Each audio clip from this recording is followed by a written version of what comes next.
그런데 대한민국에서 성범죄가 별거 아니라는 건 생각에만 그치는 게 아니고 이 법원 판결에서 속속 드러나고 있는데 여기자를 성추행한 혐의로 재판을 받은 최연희 의원 같은 경우도 2심 재판에서 선고 유예 판결을 받았어요. 그렇죠. 무죄나 다름없는 판결인데. 네, 선고 유예라는 거는 2년 동안 피고인이 별다른 사고 없이 지내면 그 선고 자체를 없었던 걸로 해주는 겁니다. 말씀하신 대로 무죄 판결과 비슷한 것이다. 이렇게 보시면 이해가 빠를 겁니다. 네, 그 법원에서는 왜 그런 판결을 내린 겁니까? 판사는 피해 여기자가 최 의원을 용서한다는 내용을 담은 의견서를 법원에 보낸 것을 큰 이유로 꼽고 있습니다. 하지만 정작 용서를 했다는 피해자 주변에서조차 이 판결에 반발을 하고 있습니다. 그럴 만한 이유가 있습니다. 최연희 의원에 대한 소공판이 열린 지난 14일 서울고등법원. 1심에서 징역 6개월 집행유예 1년을 선고받은 최 의원에게 2심 재판부는 어떤 판결을 내릴지 많은 사람들의 관심이 쏠렸습니다. 항소심 재판부 역시 성추행에 대한 혐의를 인정했습니다. 피고인이 술을 취하여 심신 미약의 상태에 있었음은 인정할 수 있으나 사물을 변별하거나 의사를 결정할 능력이 없는 심신 상실의 상태까지는 이르지 않았다고 인정된다. 또한 추행에 고의가 있었음이 충분히 인정된다. 따라서 심신 상실 및 고의에 관한 피고인의 주장은 이유 없다. 하지만 판결 내용의 상당 부분은 피고의 정상을 참작하는 내용들로 채워졌습니다. 피고인이 당초부터 피해자에 대한 가해 의사를 가졌다고 보기 어렵고 옆자리에 있던 피해자의 가슴을 갑자기 움켜쥔 것으로서 추행의 수단인 폭행이나 협박의 정도가 고도에 이르지는 않았다. 또 최 의원이 63세 고령인 점, 전과가 없다는 점도 적시했습니다. 그리고 내린 결론. 원심을 파기한다. 피고인에 대한 형의 선고를 유예한다.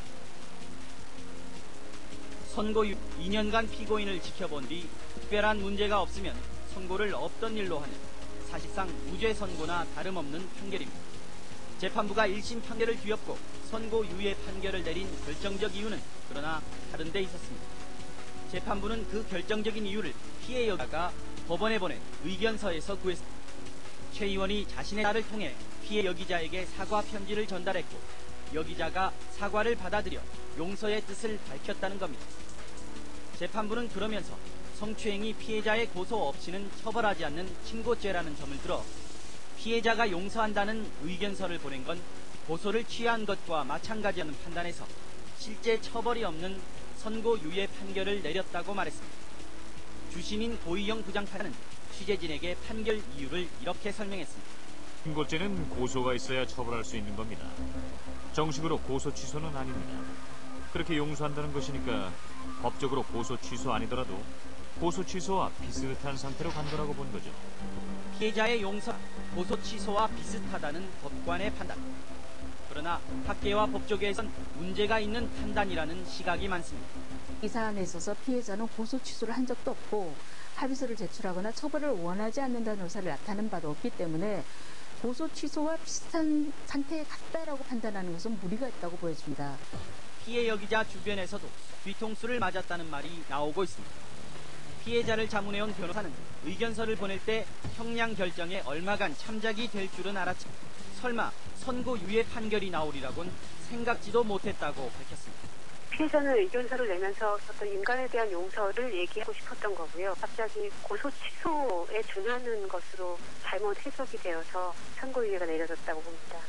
피해자가 법원에 보냈다는 의견서를 들여다봐도 판사가 피해자의 의도와는 거리가 먼 결론을 내렸다는 걸 확인할 수 있습니다. 인간을 향한 용서와 사과의 행위가 정치권 등에서 악용되는 일이 없기를 바란다라고 했습니다.